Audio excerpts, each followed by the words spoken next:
Bien, bueno, buenos días, bienvenidos a esta nueva edición 2025 de la Cursada de Psicología Educacional. En principio pido disculpas, sobre todo a quienes estuvieron preparados para conectarse el sábado pasado, pero bueno, hay cuestiones que uno no puede controlar, como por ejemplo la intensidad de Internet se había cortado en la zona. Después volvió, pero de una manera muy, muy leve, entonces había riesgo de que se cortase seguido la clase, entonces decidimos posponerla para el día de hoy. Bueno, como siempre decimos, agradecemos a quienes un sábado a la mañana realizan el esfuerzo de conectarse y estar presentes en la clase. Em, La idea es un poco de esta primer clase intercambiar los comentarios de las actividades en los foros. Por eso yo todavía no subí material propiamente dicho del inicio del programa, sino que esto lo hice como con la idea de conformar disparadores para que surjan comentarios y cuestiones relacionadas a estos videos, a estas conferencias. Eh, pero antes digo de intercambiar la actividad de los foros, la idea es comentarles algunas cuestiones sobre esta cursada. Esta es una cursada quizá para ustedes menos intensa que psicología evolutiva en cuanto a la duración y en cuanto a los textos. Si bien hay que leer, como siempre digo, en las dos materias, eh, la cantidad de trabajos prácticos es menor en esta materia, eh, porque en realidad está compuesta por tres unidades temáticas y a la manera de psicología evolutiva, al finalizar cada unidad temática, deben realizar un trabajo práctico sobre esa unidad. En este caso, los trabajos prácticos se van a relacionar con dos películas. ¿Eh? Dos películas. Eh, y la cursada se va a probar con la presentación y la aprobación de esos dos trabajos prácticos y la realización final de un TIF, es decir, de un trabajo de integración final. Pero en el programa hay una variante, digamos, porque en el programa figura como que ustedes tienen que realizarlo al final de la cursada, junto con los dos trabajos prácticos. Pero lo que nosotros vamos a hacer es que la cursada se apruebe con esos dos trabajos prácticos y, bueno, con otras cuestiones de evaluación, ¿no? Que tienen que ver con la participación y demás, eh, y dejamos la presentación de ese trabajo de integración final para cuando se presenten en la mesa final. Es decir, que ustedes van a ir preparando ese trabajo de integración final, que nosotros vamos a subir las pautas, tanto formales como de contenido, que requiere la presentación de ese TIF, y lo van a presentar y a defender de alguna manera en la mesa de examen final. Este trabajo de investigación final, así como los dos trabajos prácticos de la cursada, lo pueden realizar en dupla, es decir, de a dos. Eh, Esta idea es porque ya nosotros tenemos un perfil de cada uno de ustedes de la evaluación de todos los trabajos prácticos de evolutiva. Entonces ahora se pueden agrupar mínimo de a dos al igual que el trabajo de investigación final.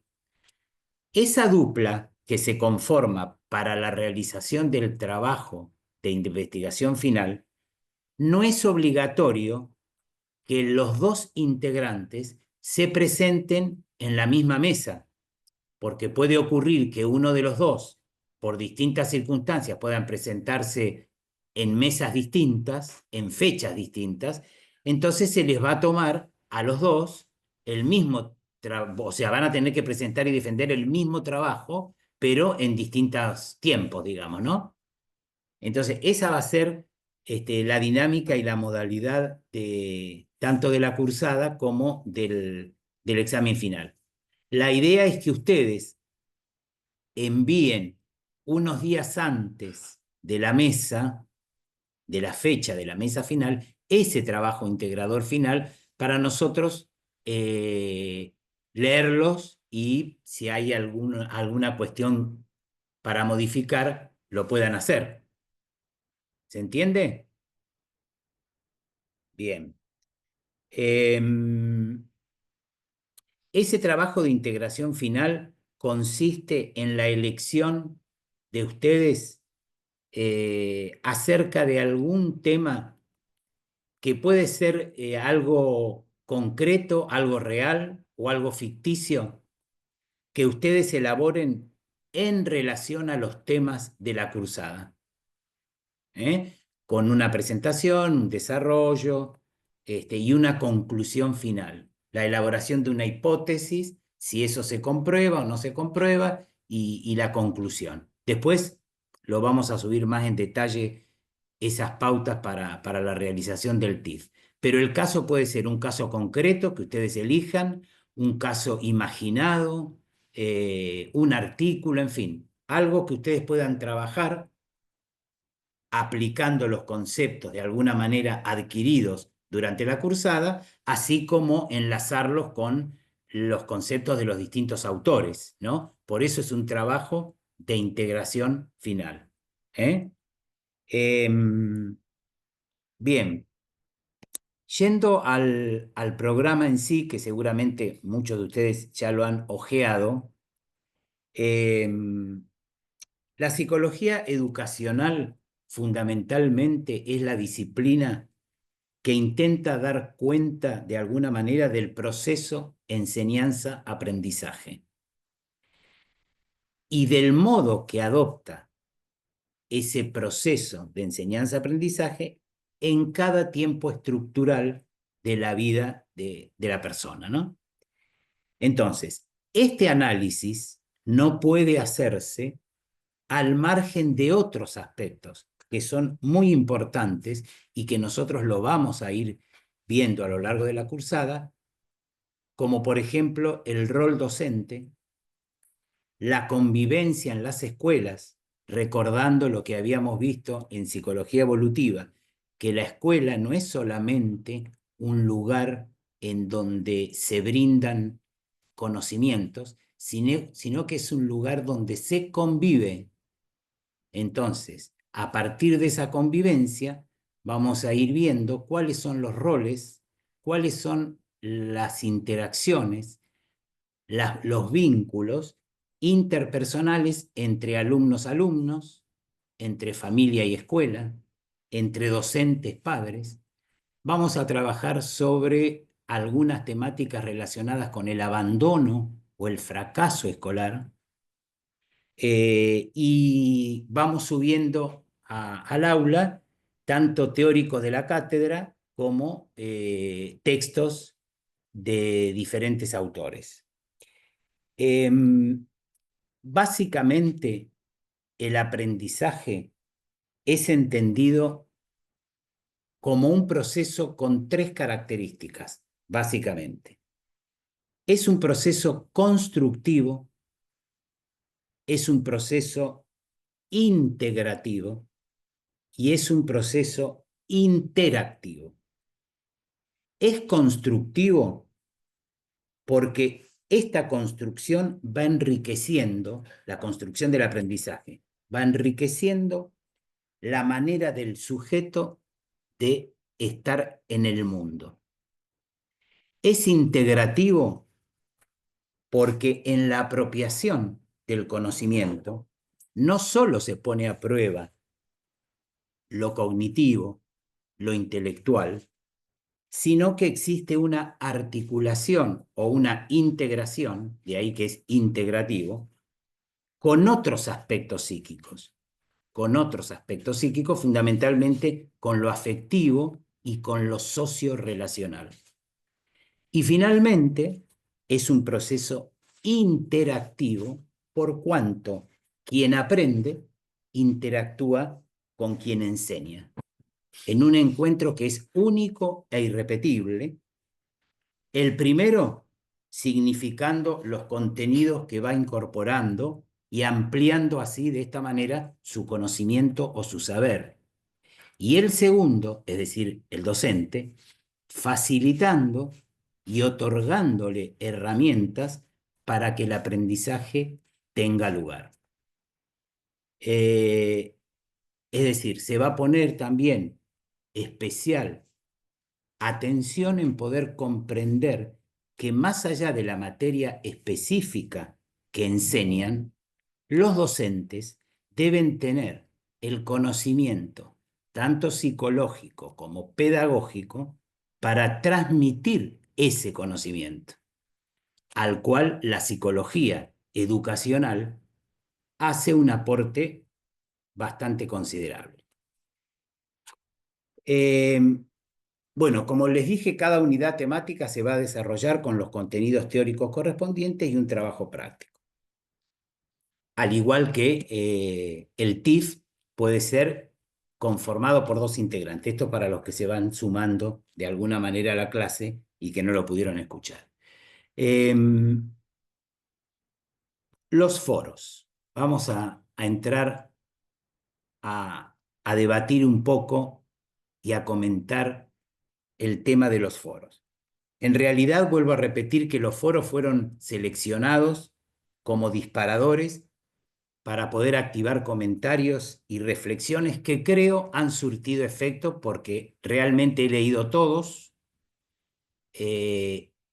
han podido captar y entender perfectamente el significado de los mismos, resultaron muy valiosos todos los aportes que ustedes han dado. Fundamentalmente la idea fue presentarles, sobre todo a manera de contrapunto en el foro de Carlos Escliar, algunas concepciones acerca del sentido, o mejor dicho, de los sentidos del educar. Porque hay distintas posturas o posicionamientos al respecto, ¿no? Y que de alguna manera esto muestra la existencia de un escenario muy variado, como lo hemos mostrado en psicología evolutiva y acá en psicología educacional también. Escliar es un investigador y un escritor con valiosos aportes pedagógicos, filosóficos y literarios aportados a la educación. Y tomo por ahí un concepto del último comentario que leí en el foro, cuando él dice celebrar la inutilidad en un mundo en el que todo tiene que ser útil y provechoso. Es decir, la utilidad, él rescata la utilidad de lo inútil y no la utilidad de lo útil. Y no es esto solamente un juego de palabras, sino un cambio de mirada, un cambio de paradigma acerca del sentido del educar. Educar, dice él, es algo en lo que se muestra alguna cuestión que no es tuya.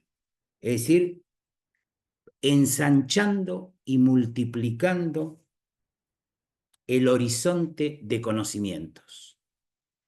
Porque si ya es tuyo, dice él, Es decir, si ya vos lo apropiaste, no tengo que enseñártelo. Sería algo así como que la función de la escuela es acercar una variedad de mundos posibles a la vida de los alumnos. Acercar una variedad de mundos posibles a la vida de los alumnos.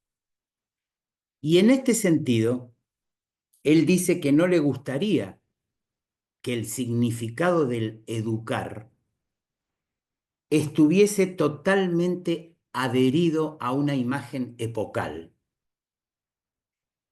en la que vivimos actualmente, ¿no? Es decir, la educación debe desprenderse un poco de esa cuestión, de esos paradigmas que dominan cada época en la que transcurrimos.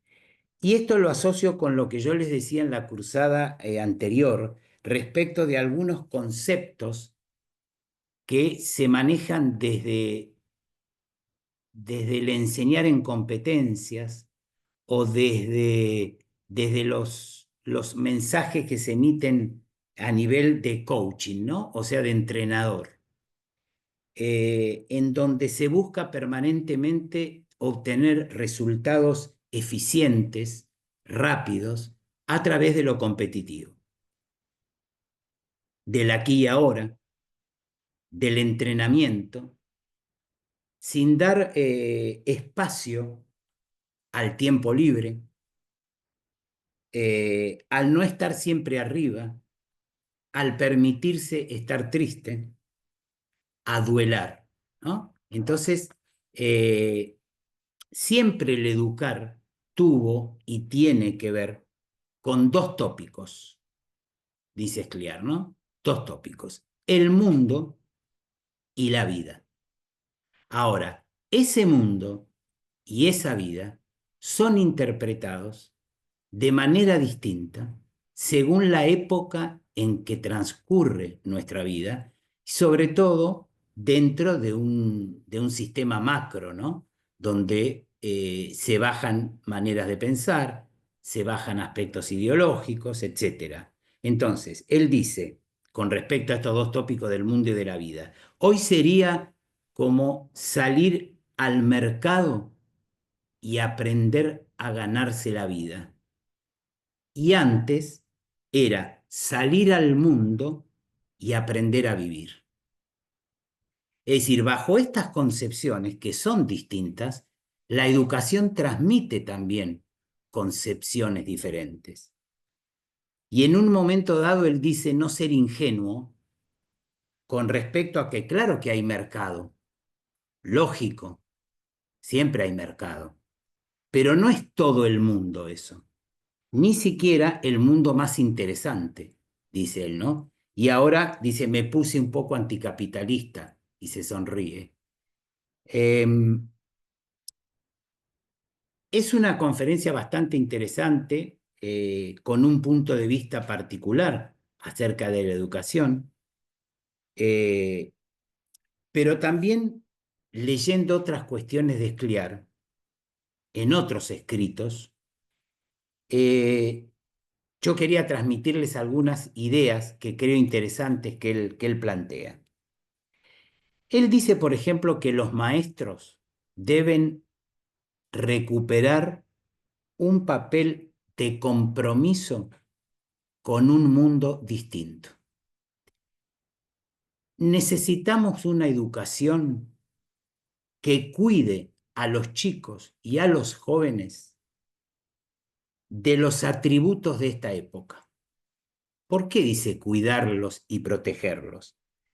Porque él entiende que se deben revelar ofreciendo, por ejemplo, ofreciéndoles a ellos, por ejemplo, un conocimiento que no sea solamente lucrativo, un desarrollo que no sea solo tecnológico, y una vida que no sea tan apurada. Y hay algo fundamental que se enlaza con conceptos de la psicología evolutiva, cuando él dice que hay que devolver a la infancia la niñez, porque esta es una época en que se la ha quitado. Es decir, la infancia hoy prácticamente, dicen muchos, no existe. Algo así también consideraba Claudia Messing, ¿recuerdan? De la anterior materia. Cree que hay dos cambios que se deberían frenar, aunque sea un poco. Uno es la hipótesis tecnológica y otro es el modelo del maestro como coaching o como entrenador. Entrenador en ciertas competencias como forma de compra y venta, ¿no? Dice él. Es decir, él critica el modelo empresarial de la educación, porque es un modelo que viene de las empresas y hay ciertas cosas que no se pueden coachear, como hace un entrenador o un coaching. Cuando yo les decía sobre estas nuevas estrategias de coaching que promueven, entre otras cosas, el estar siempre bien, el ser feliz, el tener buena onda, esto en realidad es muy negativo para el proceso de aprendizaje. Ustedes se preguntarán por qué. Porque en ese proceso del aprender, muchas veces hay que darse la cabeza contra la pared. Muchas veces nos enojamos, muchas veces nos angustiamos. Y lo que hay que hacer es aprender a trabajar con esas emociones. Porque de lo contrario, si fallamos en el proceso de aprendizaje, que es algo muy probable, y les diría hasta necesario, nos vamos a frustrar y sobre todo nos vamos a culpar por no ser eficientes, que es el mensaje de este entrenamiento, ¿no? Y en una de sus conferencias, él cita a una premio Nobel de Literatura del año 2018. Esta escritora recibió ese premio que se llama Olga Tokarczuk y toma algo de lo que ella en su momento, en sus escritos, dijo, ¿no? Eh, toda época, toda época, arroja al mundo tres tipos de personas: los intactos, los dañados y los rotos. Los intactos, los dañados y los rotos. Para Carlos Escliar, la escuela debería ser capaz de invertir la suerte de los dañados y de los rotos. Pero no para transformarlos, dice él, en intactos, porque los intactos son aquellas personas impermeables o insensibles, sino para potenciar justamente la fragilidad que supuestamente tienen los dañados y los rotos, y que esto pueda servir para cambiar el mundo. Rescatando la figura de los dañados y de los rotos como los que pueden conducirnos a una nueva forma de humanidad. Los intactos, los dañados y los rotos. Y también cuestiona los 4 o 5 atributos, no necesariamente virtudes, dice él, que se encuentran de manera recurrente en los programas curriculares de muchos países. Esos tópicos son empresariado, competencia, autoafirmación y aceleración. Esto, de alguna manera, convierte a los jóvenes en adultos prematuros. y homogeneiza a las generaciones. Recuerdan que algo así consideraba Silvia Bleichmar, Claudia Messing, la psicopedagoga cordobesa Liliana González y muchos otros autores. Y también él apuntó un dato muy interesante cuando él dice que el 70% de la población aproximadamente no trabaja en lo que desearía. El mundo de la educación es un mundo que conforma una de las excepciones a este porcentaje. ¿Por qué? Porque el educador es aquel que rechaza que todos los conocimientos son lucrativos y que todo desarrollo es tecnológico. En una oportunidad él leyó una definición ministerial del educar en competencias que a su juicio borra de un plumazo burocrático la infancia y el derecho a ser niño, porque este mensaje aboga por un modelo que solo aspira a convertir al joven o al niño en un adulto adaptado al mercado de trabajo y que aprenda a ganarse la vida. Porque en realidad él entiende que la infancia es un tiempo que tiene que estar liberado del trabajo, liberado del trabajo. De ahí que entienda que la escuela debe devolver la infancia a la niñez, sobre todo a los dañados y a los rotos. Eh, Finalmente, el secreto del educar requiere de 3 acciones. El estar allí, es decir, la presencia, el permanecer, es decir, la existencia más allá de la presencia, y hacer cosas con los otros. La clave es que estos 3 elementos deben estar juntos y no disociados, sino que debe haber una interrelación entre el estar, el permanecer y el trabajar junto con otros. Ese es básicamente el secreto del educar. Bueno, ahora les dejo un poquito a ustedes poder agregar algún comentario, alguna duda acerca de este primer video.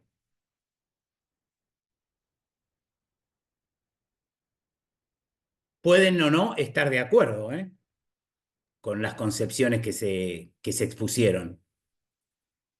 Hola, profe. No, yo estoy totalmente de acuerdo, pero lo que quería preguntar es, digamos, uno tiene una presunción, ¿no? Sobre cuáles son, yo digo, tengo la presunción de cuáles serían los efectos de no permitir por ahí esto a los niños, del que tengan un compromiso con la eficiencia y la eficacia.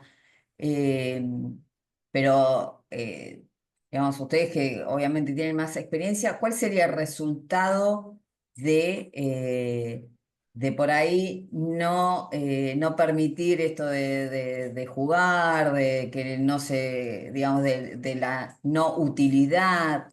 ¿Qué se refleja? De pronto, qué sé yo, estas ansiedades que tienen los adolescentes, los niños.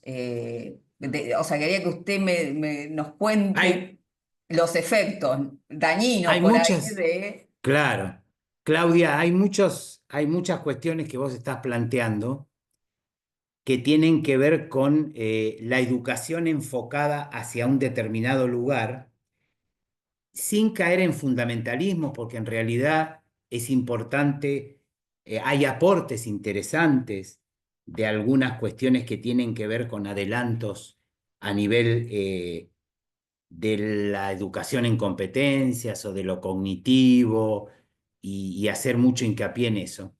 Pero los daños por ahí colaterales tienen que ver con esto de adelantar las infancias, ¿no? De no darle el tiempo justo de crecimiento, libre de ese agobio del trabajo, porque esto también está, después lo voy a retomar, esto está relacionado también con las concepciones que existen hoy día acerca de no permitirse determinados estados y acudir rápidamente, y ahí está la ansiedad, a calmar todo rápidamente, sin darse tiempo para el pensar o el reflexionar o el realizar una autocrítica, una mirada para adentro, sino que muchas veces se busca el remedio, la pastilla, el ansiolítico para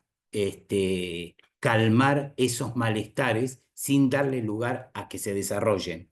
Eh, y esto es muy importante en los niños, porque si no, los adultizamos desde pequeños, llenándolos de actividades, sin tiempo para poder aburrirse, por ejemplo, porque el aburrimiento muchas veces da lugar a la creatividad.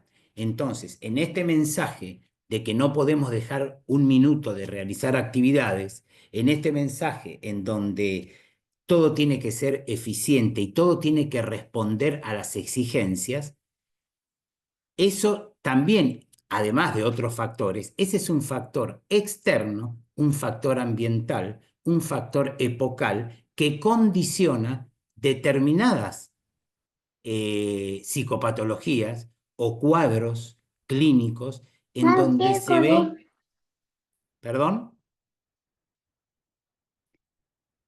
en donde digo, se ven los efectos de estos mensajes eh, sumamente exigentes, finalmente, ¿no? Que generan un nivel de autoexigencia y de competitividad con el otro que hacen perder el verdadero sentido del educar, que es atender a las diferencias, que es dejar que transcurra el tiempo libre también, ¿no? Con actividades, pero no con actividades que generen un, una cuestión de estar hiperexigidos permanentemente, porque eso es lo que se ve, eso es lo que se ve en la clínica finalmente, y se ve en resultados de malestares o de patologías que antes estaban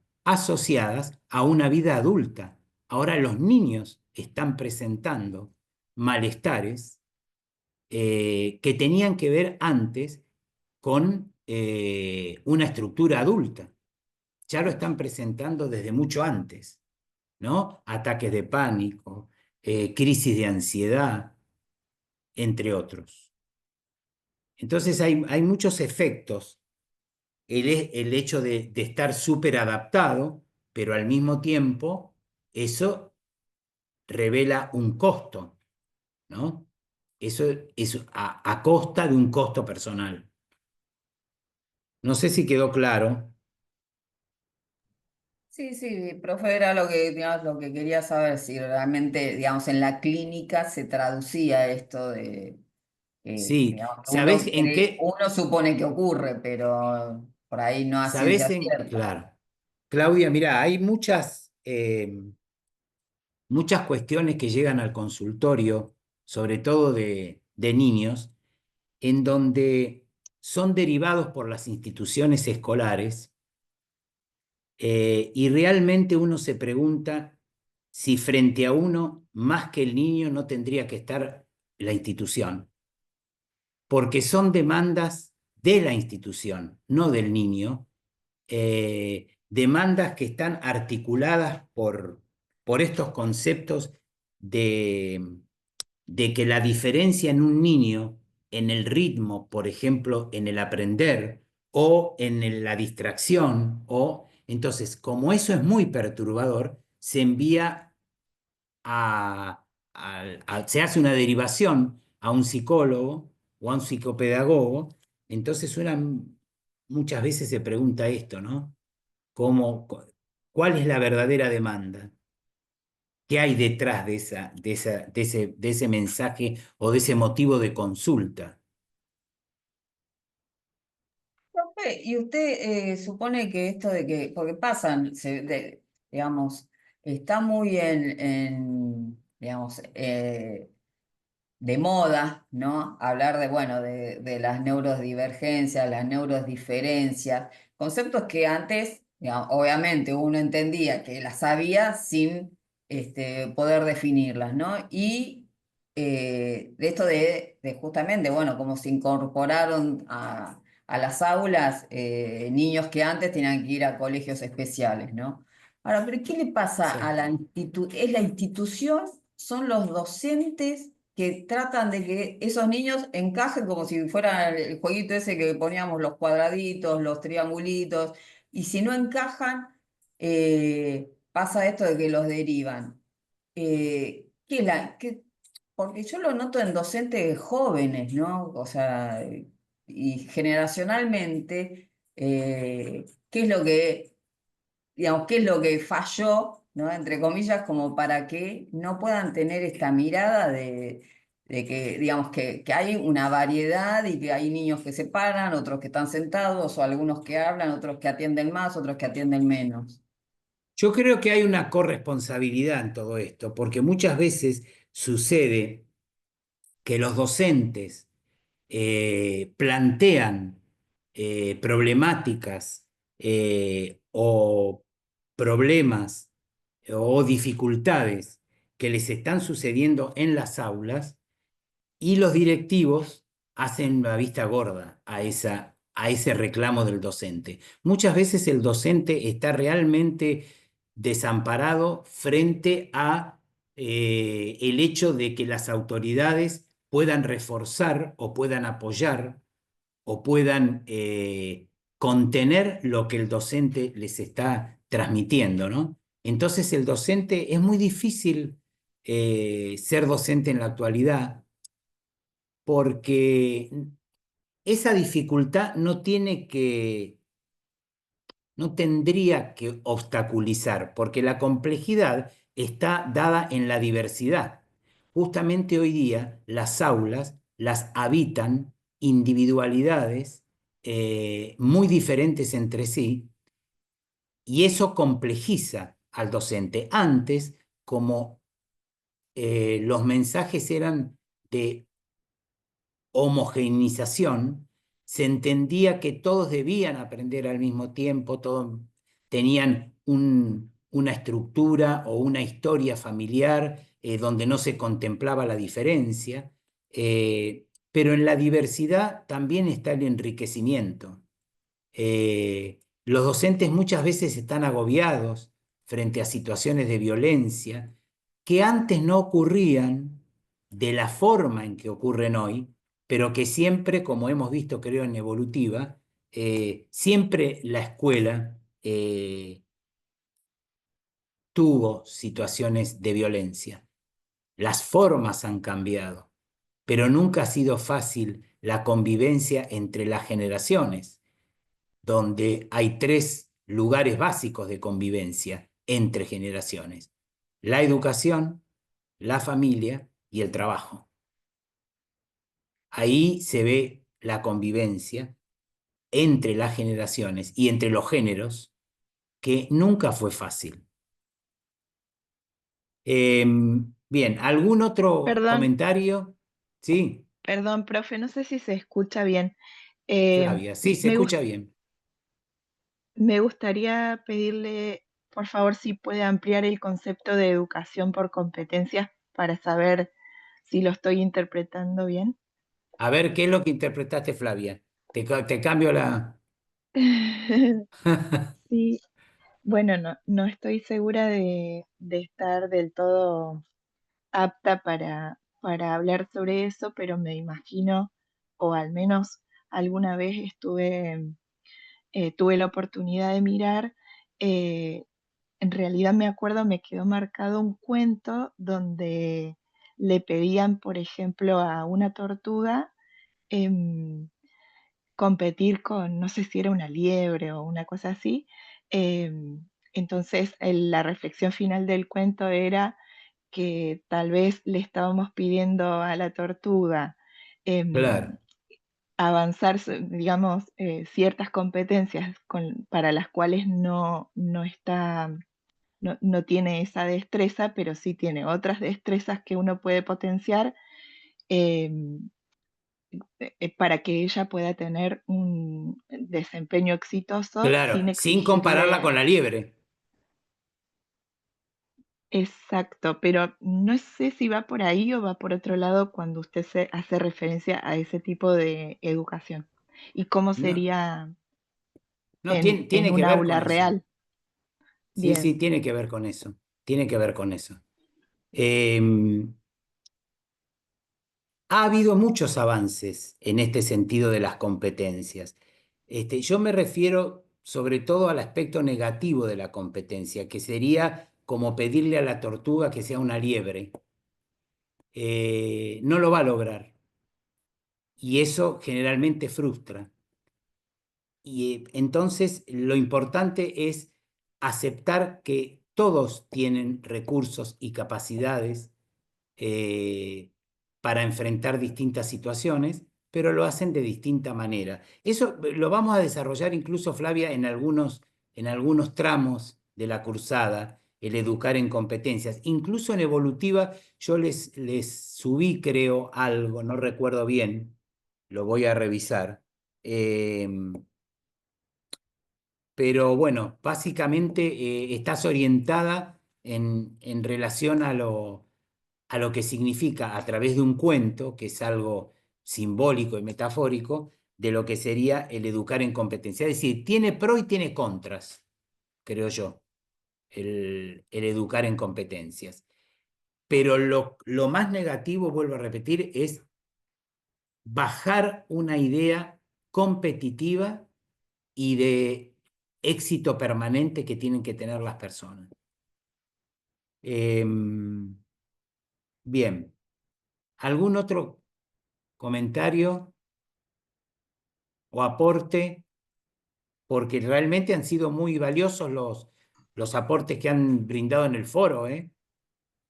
Gabriel, quería consultarte, como así como Claudia te pidió un consejo con tu experiencia, yo también te pido uno también, ¿no? Creo comprender o bueno, tener en claro el concepto de Claire, ¿no? Pero cuando, por ejemplo, él dice eso de darle un espacio, darle un tiempo a cada persona, ¿no? Vos hablabas acerca de que, por ejemplo, habían individualidades muy distintas entre sí. A mí me sucede en el aula que, por ejemplo, yo trato de aplicar todo esto que aprendemos con ustedes, sobre todo en el profesorado, ¿no? Y logro un clima muy bueno a veces en el aula, justamente a veces con esos silencios, a veces con esos tiempos que le doy a cada uno de los chicos. Pero ahí me surge algo que a veces justamente no sé cómo manejarlo, y que dentro de esas individualidades que vos decías, esos silencios por ahí, en la que yo doy las clases de manera distinta, a veces ese silencio hace que los chicos eh, en sí mismos piensen, no sé, sus problemáticas, lo que llevan adentro, y en vez de ser un espacio simplemente de silencio y de reflexión, es como que estallan las problemáticas individuales de cada uno, ¿no? Entonces a veces me preocupa de que ese silencio se va hacia otro lado y no hacia centrarse en ellos mismos con un objeto de estar tranquilo que les permite incorporar determinado tipo de información que nosotros podemos brindar. Entonces a veces como que se me va de las manos el sentido de que les doy su espacio y en su espacio se me empiezan a dispersar en algún momento en sus propios problemas. ¿Cómo haríamos, cómo podríamos hacer esto que justamente nos propone este autor y que justamente también nos estás explicando para hacer un medio? Necesito esa ayuda, necesito que me mm, des una guía. Yo sé que es complejo, pero bueno. tenés ¿Qué mucha experiencia. materia das vos, Héctor? Yo doy dos materias, en realidad estoy en nivel medio, que es problemáticas del mundo actual y luego es una formación profesional. Es secundaria, secundaria para adultos. La El tema, primera me interesa, la formación de la problemáticas complejidad. del mundo actual se llama. Ah, problemáticas del mundo actual. Ah, Mm, bueno, ahí hay para está hablar, ¿eh? demasiado, mucho. Ahí hay No para me hablar. alcanza el tiempo. Justamente ahí es cuando también a veces, cuando logro bajar ese ritmo tan rápido, tan importante, empieza en esos momentos de silencio a surgir las problemáticas de acuerdo a cada chico, a cada persona, en eso que no sé cómo explicarlo, lo que debería ser un espacio de reflexión resulta que es un espacio de queja o de sufrimiento o de impotencia de ellos ante ese tipo de problemáticas, ¿no?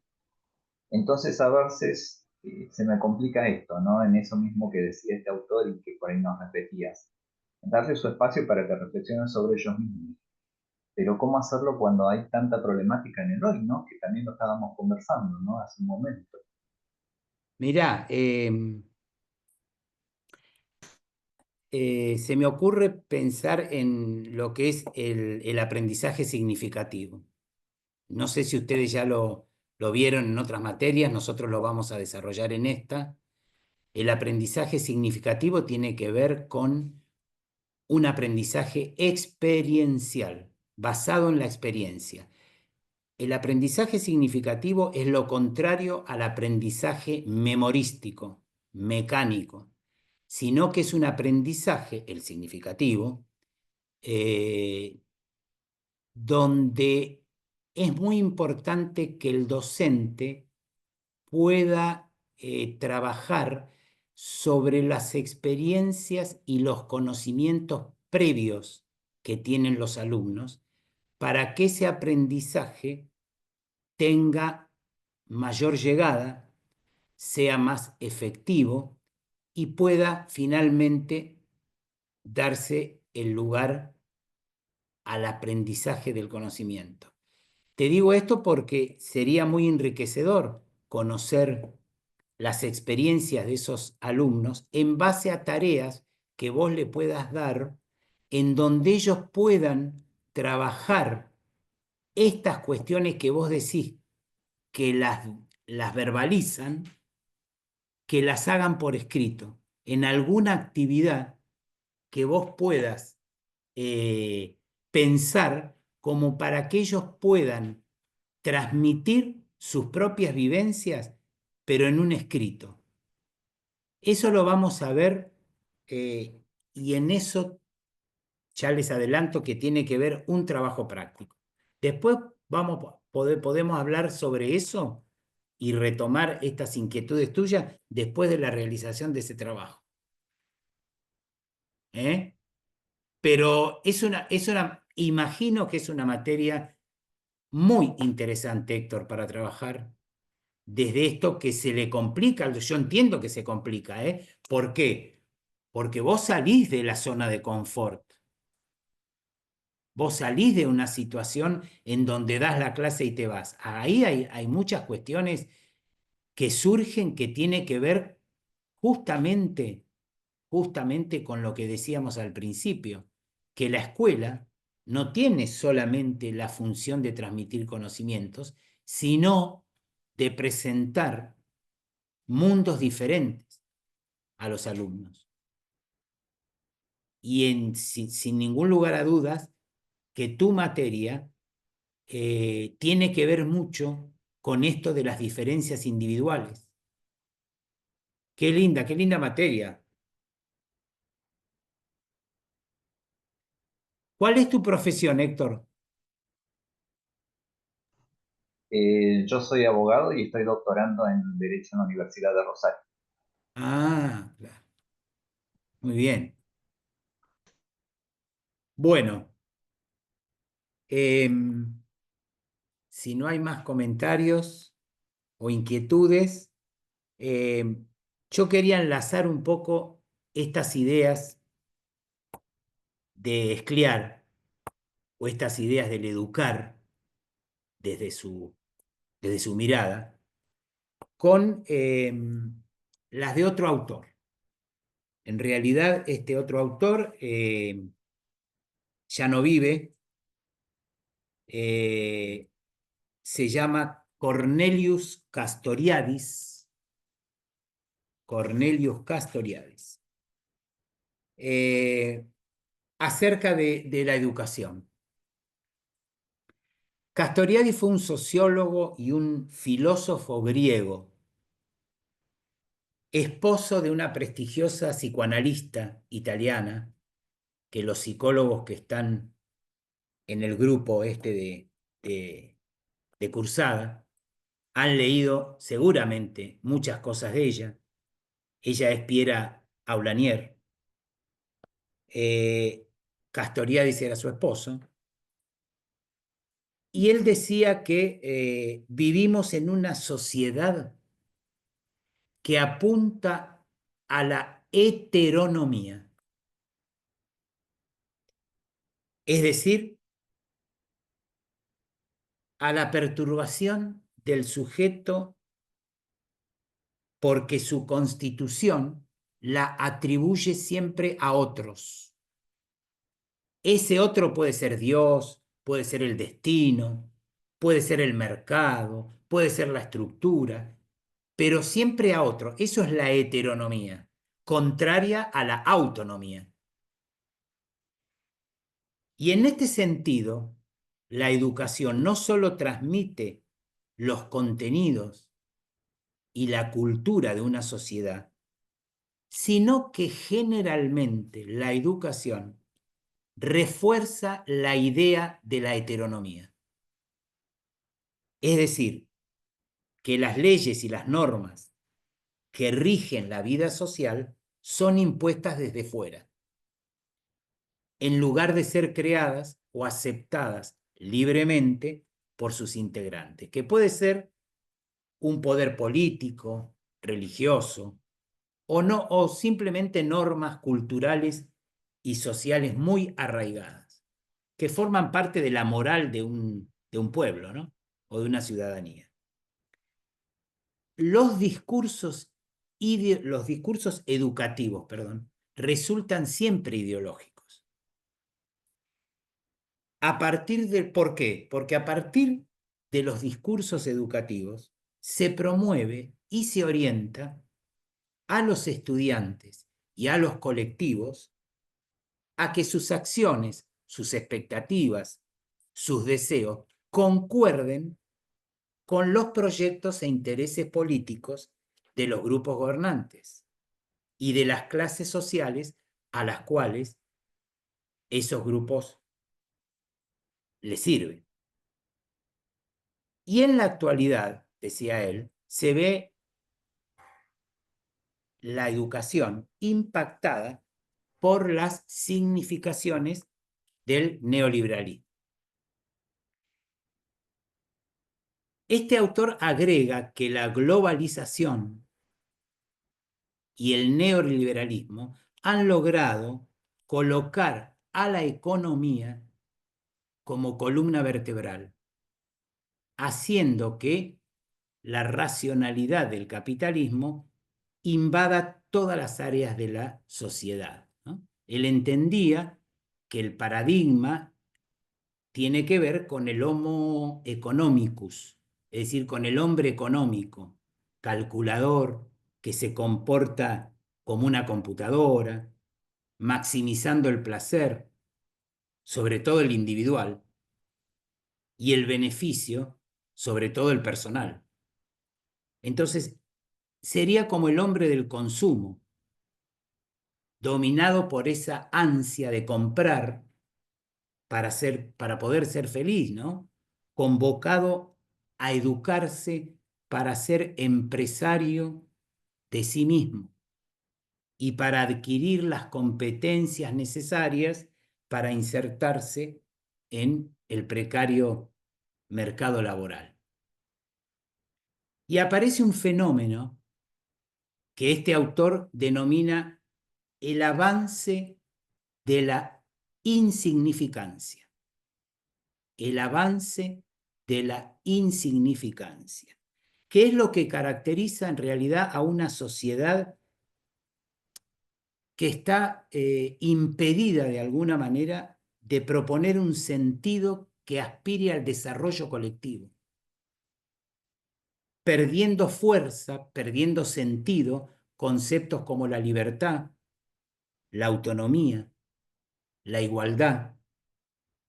Todo esto con efectos de desinstitucionalización. Hoy día, y desde hace un tiempo, todas las instituciones están bajo la lupa y están altamente descreídas. A eso él le llama efecto de desinstitucionalización y está relacionado con la pérdida del sentido de lo colectivo. Está relacionado con la maximización de un placer individual, donde se ha roto, digamos, como decía Silvia Bleichmar, las redes de solidaridad. Entonces, en este marco, las personas, de alguna manera, sienten que no pueden producir cambios y tampoco pueden generar proyectos colectivos distintos al consumo, distintos al bienestar efímero, corto, rápido, ¿no? Las relaciones light, todo esto que decía este autor, se me fue ahora el nombre, Zygmunt Bauman, ¿no? El amor líquido, los lazos líquidos, sin esa consistencia que permite profundizar los mismos, y ante cualquier conflictiva se abandona, ¿no? Se huye de ese compromiso. Es decir, no asumen que la sociedad es creada por las personas mismas y que pueden transformarla. Muy por el contrario, la gente se siente invadida por el conformismo y por la subordinación, ¿no? Sin aspirar a un proyecto de futuro. También lo decía Silvia Bleichmar. De esta forma, la educación se convertiría en una institución, dice él, elitista e instrumental, no siendo crítica ni reflexiva, apuntalando justamente la heteronomía en detrimento de la autonomía. Y esto significa precisamente poder cuestionar reflexivamente las significaciones y los mandatos instituidos por la sociedad. La autonomía puede alcanzarse en lo individual y en lo social. En lo individual, el ser autónomo implica, por ejemplo, cuestionar de manera reflexiva las propias determinaciones, dándoles un nuevo sentido. Y el docente, ahora lo estoy pensando, en general tiene poco nivel de autocrítica. Es decir, siempre generalmente pone la dificultad en el otro.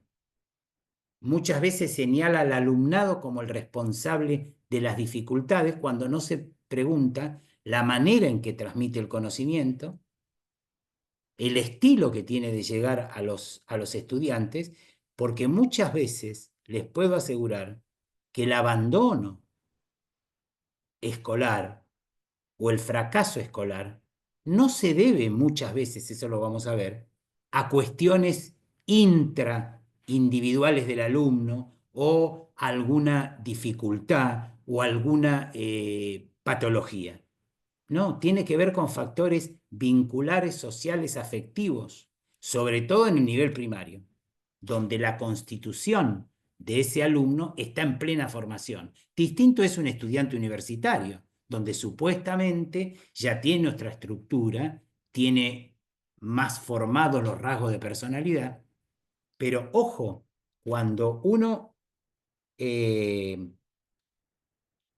ejerce la docencia en niveles como el primario y o secundario, donde todavía el adolescente está en plena formación, como lo hemos visto en evolutiva, es muy importante el vínculo que uno establece, cómo se para frente al aula y cómo va resolviendo las distintas dificultades. Entonces, eso tiene que ver con lo individual, ¿no? La autonomía a nivel individual. Poder cuestionar reflexivamente las propias acciones. Y desde lo social, que también les decía que se ve la autonomía en lo social, implica que un colectivo reconozca que las instituciones de la sociedad son creadas por ese colectivo y por lo tanto pueden ser modificables por el mismo colectivo, pudiendo cuestionarlas, transformarlas de manera crítica y reflexiva, no de manera impuesta, sino crítica y reflexiva. A esta tarea, decía el autor Castoriadis, tendría que contribuir la educación. Es decir, formar para la autonomía, para crear nuevos significados, para poder criticar y reflexionar sobre lo que está establecido, contribuyendo al desarrollo personal, tanto personal como social, de los educandos, ¿no? Otro término que por ahí ya no se usa tanto, ¿no? Estudiante, alumno, educando, educador, educando. Es decir, que la educación, en síntesis, debe formar en la autonomía y para la autonomía. Y para ello es fundamental no solo informar, sino enseñar a pensar, enseñar a discutir, enseñar a participar, enseñar a acordar, enseñar a decidir. Se necesita entonces transformar las prácticas educativas y también los modelos pedagógicos. ¿Por qué? Porque son modelos y prácticas muchas veces heterónomas, que no forman sujetos autónomos. Y la formación en la autonomía implica el ejercicio de la autonomía. Y para poder ejercer la autonomía, hay que crear vínculos de solidaridad, de compromiso, de empatía, de respeto y de tolerancia entre las personas. Entonces, estos conceptos de Castoriadis los relaciono también con los de Scliar. Este sentido del educar en y para la autonomía y no reforzar, ahora se me está ocurriendo, ¿no? No reforzar lo que ya está dado, sino crear algo nuevo. No reforzar la heteronomía, sino empezar a girar hacia la conformación de pensamientos autónomos. Pero para ejercer la autonomía, también hay que aceptar las diferencias. Si uno no acepta las diferencias, es muy difícil educar para la autonomía, porque la diferencia tiene que ver con la autonomía y con la heterogeneidad. La hegemonía tiene que ver con la heteronomía y con la homogenización.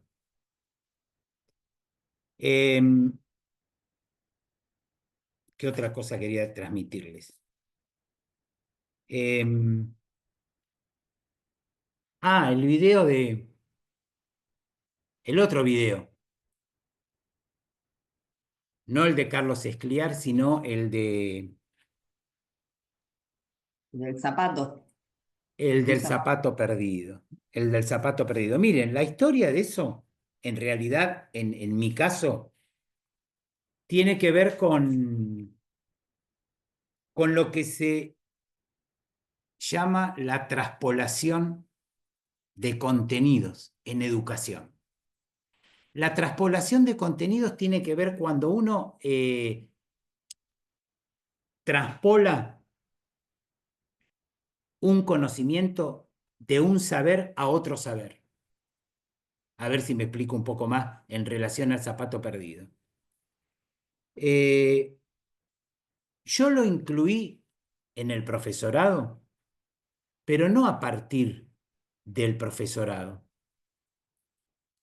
Yo doy la materia ética para las ciencias económicas y cuando les planteo a los alumnos las distintas teorías económicas, que es lo que a ellos les interesa, estamos hablando de contadores públicos, de licenciados en comercialización y de licenciado en administración, hay una teoría económica que les presento, que es la de un chileno ya fallecido, que se llamó Max Neff, un político y un economista. Este autor habla de la llamada economía descalza, de la economía no ortodoxa, es decir, de la economía que se embarra los pies, que se conecta efectivamente con los sectores más vulnerables de la sociedad, y habla de la visibilidad y de la invisibilidad de los poderosos y de los marginados.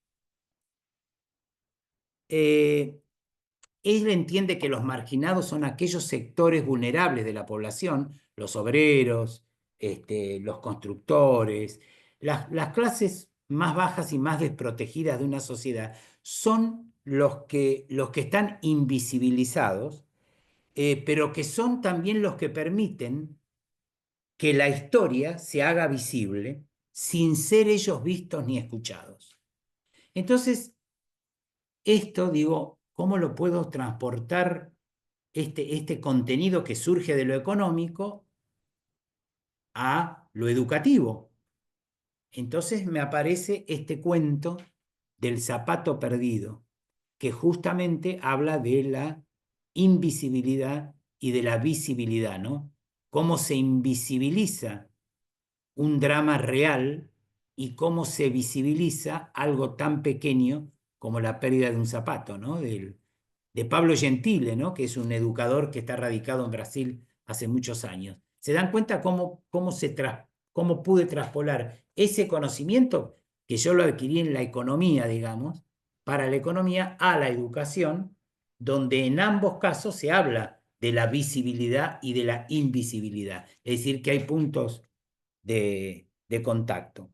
También acá he leído aportes muy interesantes, ¿no? En el foro que pertenece al cuento del zapato perdido. Ustedes no saben qué efectos ha tenido este cuento en la economía. Es decir, porque hago al revés también. Es decir, a los alumnos de las ciencias económicas, cuando presento la teoría de Max Neff, le agrego el hecho de que lean el cuento del zapato perdido, porque se enlazan los conceptos y los significados desde la economía y desde la educación. Es decir, que se hace un doble juego, ¿no? De los estudiantes de economía paso a los de educación y de los de educación a los de economía. Esto es un ejemplo de lo que se llama traspolación de los conocimientos. Y me ha dado mucho resultado porque se interesan muchísimo los estudiantes en ciencias económicas en este cuento, que está transmitido desde un educador, no desde un economista, que parece que no tendrían nada que ver, pero que tienen muchos puntos en común.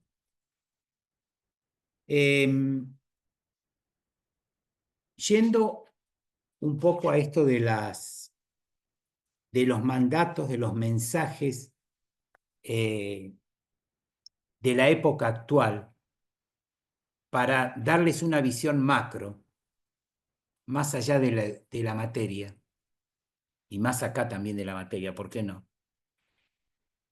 Una vez estuve invitado a una conferencia que se hablaba sobre mediación y resolución de conflictos, ¿no? Yo tuve la oportunidad de disertar ahí. Yo doy la materia mediación y resolución de conflictos también para las ciencias económicas, además de la ética. Entonces yo me preguntaba desde el lugar de psicólogo, ¿cómo qué aporte puedo hacer a esta conferencia, a este marco de la mediación y la resolución de conflictos? Entonces, planteaba el hecho de que no hay manera de que el ser humano pueda crecer si no atraviesa determinados conflictos. Eso lo vimos en evolutiva. Hay conflictos típicos en la infancia, hay conflictos típicos en la adolescencia, hay conflictos típicos en la juventud, en la adultez y en la vejez. El conflicto surge de la naturaleza misma del ser humano, por cuanto el ser humano es un sujeto conflictivo, es un sujeto dividido, es decir, es un sujeto incompleto.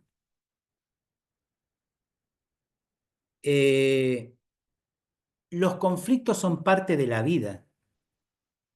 Con ellos y en ellos se crece, se madura. Resultaría utópico pensar que puedan desaparecer. Pero además no sería deseable ni tampoco saludable, porque a través del conflicto, reitero, se crece y se madura.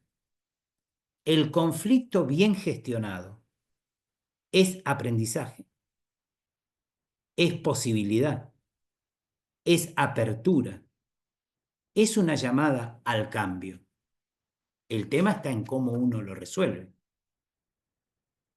Y creo que es importante entender que habitualmente pensamos que la felicidad consiste en estar siempre bien, en estar siempre sonriendo, como la publicidad o como muchas publicidades se encargan de sugerirnos que si compramos ese shampoo o ese auto Mega, somos felices. Pero eso es falso. Cuando se busca el bienestar en cualquier aspecto, se corre el peligro de dar la espalda al malestar emocional, dar la espalda al conflicto en sus distintas vertientes. Y la felicidad no se basa en anular las emociones, aquellas emociones que nos molestan o nos incomodan, sino en saber aceptarlas y en aprender a gestionarlas. Porque el conflicto y el sufrimiento resultan inevitables. Si con las emociones actuamos como hacemos con el dolor físico, corremos el riesgo de buscar esa pastilla, como les decía hoy, que nos alivia cualquier mal momento.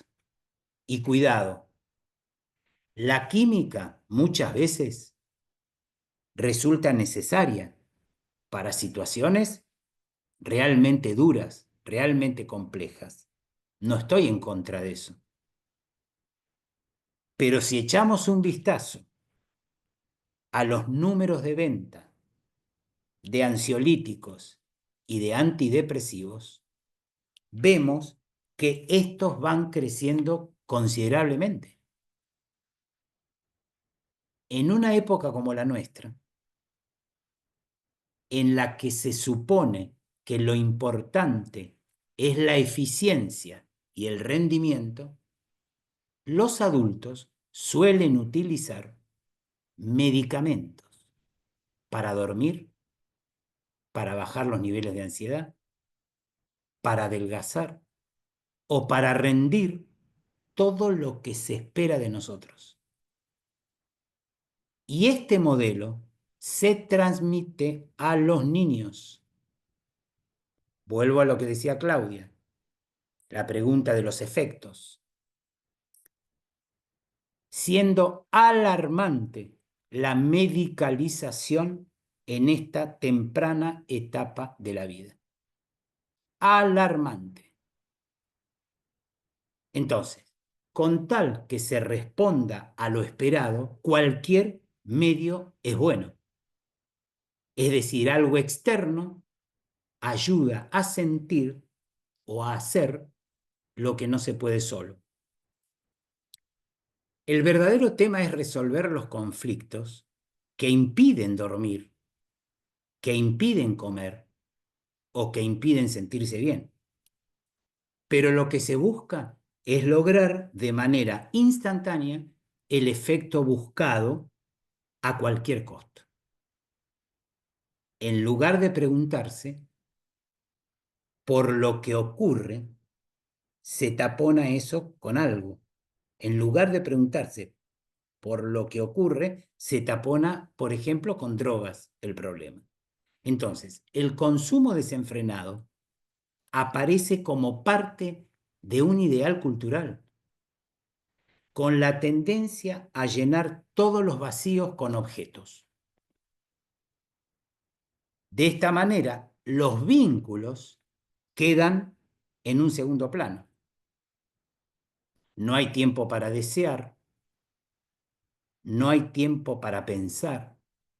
Lo que importa es la posesión del objeto más que lo que se puede hacer con ese objeto. Entonces, así como los adultos consumen pastillas para aliviar cualquier malestar, los niños también caen bajo esa lógica del mercado y así se los medica indiscriminadamente. De esta manera, entonces, el modo en que nosotros nos posicionemos frente a los conflictos va a tener que ver sí o sí con nuestro modo de pensar al ser humano y de pensar a la sociedad. Las emociones incómodas, molestas, tienen un porqué en nuestra vida. La tristeza, la bronca, la ira, el miedo, son emociones básicas con las cuales nacemos.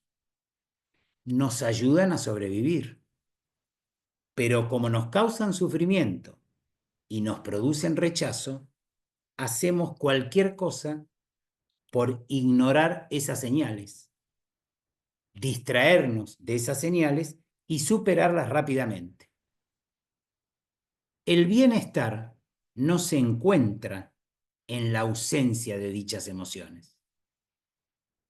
Está en saber aceptar los reveses a los cuales nos enfrentamos y descubrir qué tenemos que aprender de cada uno de ellos. Bien, eso es lo que básicamente les quería transmitir en esto de los enlaces.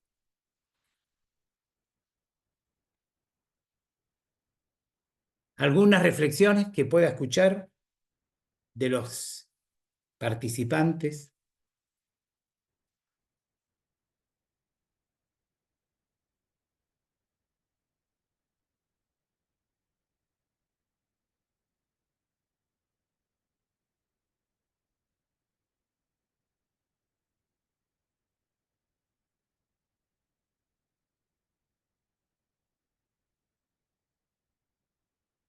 Bueno, han quedado, no sé, si atónitos y confundidos.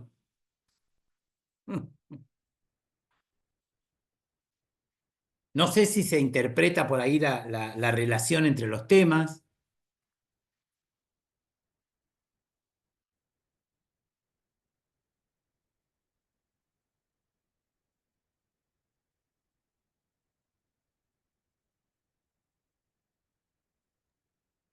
Yo si tengo que hablar, hablo, pero porque me resulta súper interesante a mí todo esto. Entonces, y se relaciona con la vida, con las relaciones Sí, de uno, con... sí. Claro, Por eso entonces, yo, por eso pero yo les perdóname, Claudia, sí, sí. en el aula yo de alguna manera les transmitía, déjenme ver esto de A ver, esperen. Esto de poder aprender juntos sobre la materia y por qué no también sobre la vida, ¿no? ¿Me fui? No. Está. Estoy. Esperen que Está. vuelva a localizar esto. A ver. Ahora. Uy, ahí está. No, y esto de la medicalización es súper interesante también porque, claro, o sea, y todo sigue el mismo hilo, ¿no? De no dejar que por ahí, sobre todo los niños, ¿no? Transcurran el tiempo que tengan que transcurrir para resolver aquellas cuestiones que de pronto los están perturbando, ¿no? Y intentar acelerar el trance con la medicación. Eh, yo estoy, Sí, digamos, trabajo también en salud y es alarmante. Es alarmante, eh, digamos, cómo se trabajó para llegar a eso, ¿no? A que los chicos de pronto tengan que estar consumiendo medicamentos como lo hacen los adultos y que aprendan, claro. y no, y que tengan también esta no, supongo yo, ¿no? Que les queda la idea como que resolver un problema tiene que ver con esas intervenciones médicas, ¿no? Y de medicamentos, y que por ahí, o sea, más allá de por ahí superar algunas situaciones en la adolescencia, el tema es cómo con la adultez van a resolver también las cuestiones, ¿no? Porque me Claro. imagino que van a tratar de volver al mismo lugar de cómo se supone que lo pudieron resolver. Sí, seguramente, claro. Sí, queda como una pauta habitual de funcionamiento.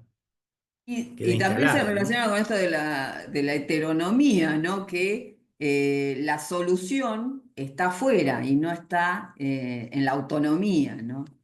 Claro, Sin entrar en cuestiones existencialistas, ¿no? claro. Sí, tal cual.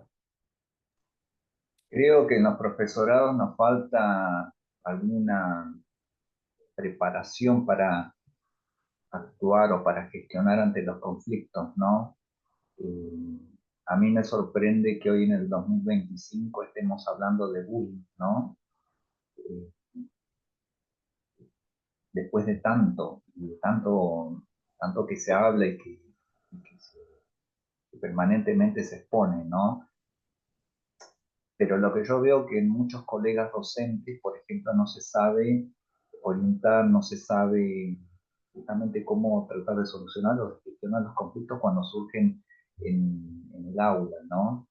Eh, pero bueno, yo siempre me pregunto qué pasa que el docente no puede o no sabe o no tiene esa capacidad para resolver en el aula, ¿no? Y a veces yo creo, considero, esto es un pensamiento, ¿no? Cuánto nos falta a veces en los profesorados esto, ¿no? Aprender o que nos enseñen también acerca de gestionar cómo tratar esos conflictos, ¿no? Claro, claro. Sí, incluso, Héctor, en las reuniones de los perfeccionamientos docentes que hacen en distintos momentos del año las instituciones escolares, se tiene que hablar de esto. Y yo sé que muchas veces no se hablan de estas cosas en el tema del perfeccionamiento docente, los docentes concurren y demás, pero salen bastante vacíos de esas reuniones muchas veces. Pero es verdad, sí. Sí, tampoco la intención es que el docente, a través de estas materias, por lo menos de las dos de psicología, se conviertan en terapeutas ni en psicólogos, ¿no? No es el objetivo. El objetivo es mínimamente tener herramientas para conocer qué les pasa a las personas que tenemos frente a nosotros. Por eso la importancia de conocer desde el punto de vista evolutivo cuáles son las características particulares de un niño, de un adolescente, de un adulto, de una persona de la tercera edad, cuando uno aplica la docencia a un alumnado que tiene que ver y que está transcurriendo la última etapa de su vida. Y desde la educación también, desde lo educacional, vamos a ver la importancia que tienen las estrategias que uno puede armar en función de las dificultades que encuentra en el aula, ¿no? Porque el aula es un espacio de convivencia, un espacio de intercambio, no solamente de conocimiento, sino de vivencias, de experiencias, y por supuesto que las materias que uno da también tienen que ver mucho más con esto que otras. Esto que vos decías, Héctor, de esta materia tuya, absolutamente se implican estos conocimientos, pero también debo reconocer que más allá de la materia que uno enseña, que puede estar muy emparentada o no tanto con estas cuestiones, también debo admitir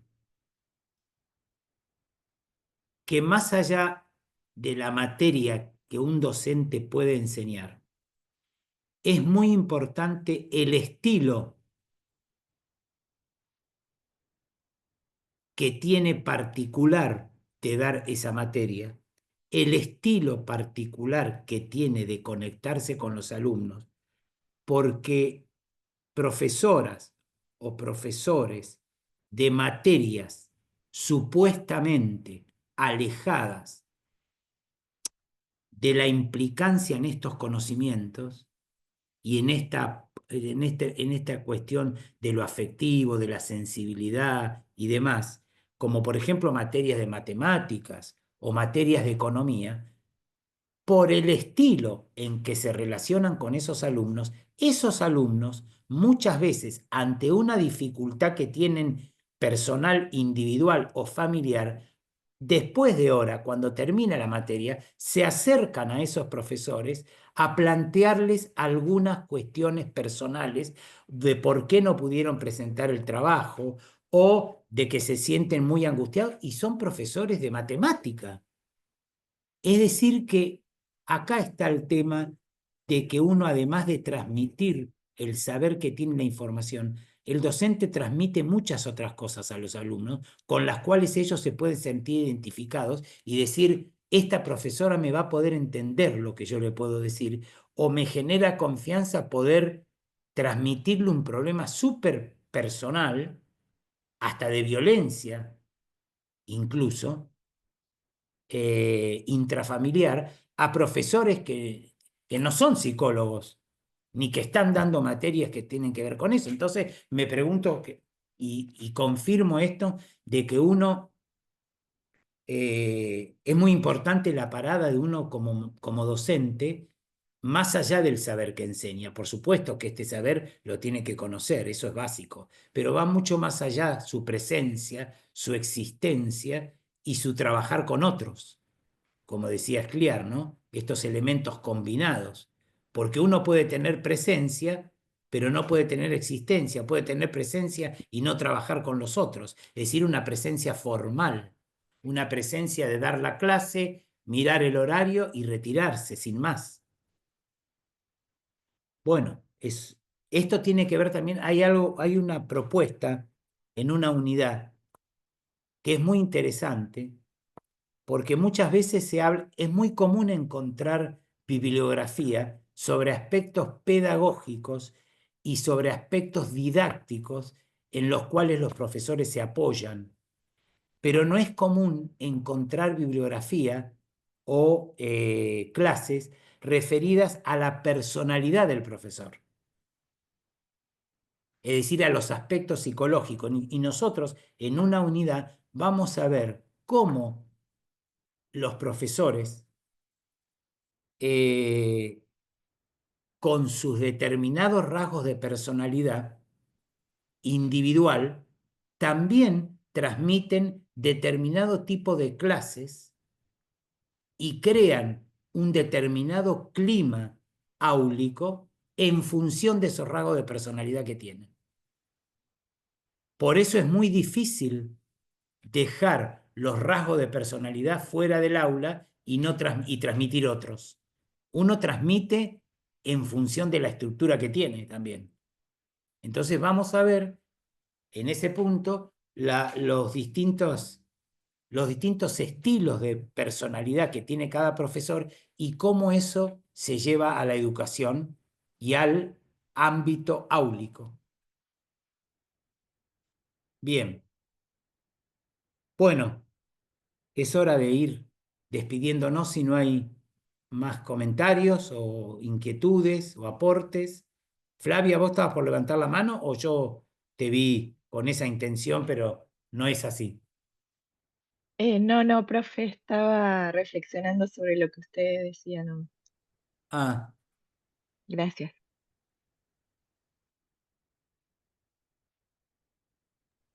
bueno, nos Disculpe, veremos en... Sí, ¿qué tal, profesor? Perdón que interrumpa. Tengo otro nombre, no no, sos, no me no acuerdo. sos Adriana. No, no, no sé, ya estoy lejos, pero bueno, tuve que usar una computadora. Bien, disculpa, Sí, perdone. Estoy un no, no poquito hay congestionado problema, además, así que bueno. no hay problema. Me pareció sumamente interesante la apreciación que dio al final, porque nosotros como docentes o profesores tenemos, digamos, esa obligación, entre comillas, de crear ese nexo con los estudiantes para lograr una enseñanza, una intercomunicación que conlleve a una clase amena y didáctica y aparte constructivista. Eso creo que ese punto nosotros como futuros profesores o docentes tenemos que estar más que nada enfocados. Luego el conocimiento obviamente viene de la mano y el aprendizaje tiene que ser mutuo desde mi punto de vista, tanto desde mi lugar como futuro profesor o en una clase con los estudiantes. Eso es parte de la magia de cada uno, digamos, de la idiosincrasia propia, de Exactamente, cómo desarrollar y cómo esgrimir, digamos, una clase y los argumentos que puede dar o los contenidos que dan en la misma.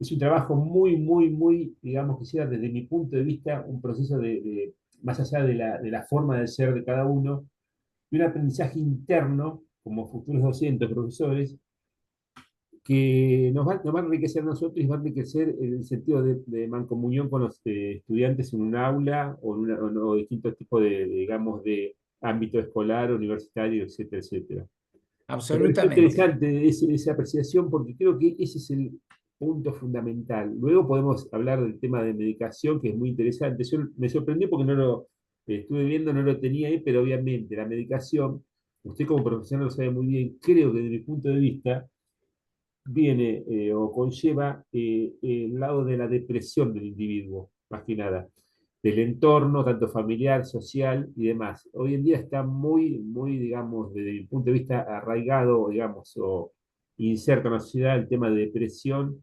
No sé si estará rankeado entre uno de los primeros ítems de preocupación a nivel global. Sí, Eso es preocupante y nosotros como docentes o futuros profesores tenemos que estar completamente, digamos, informados sobre eso, porque en un aula puede ser un aula más que nada de nivel secundario y demás.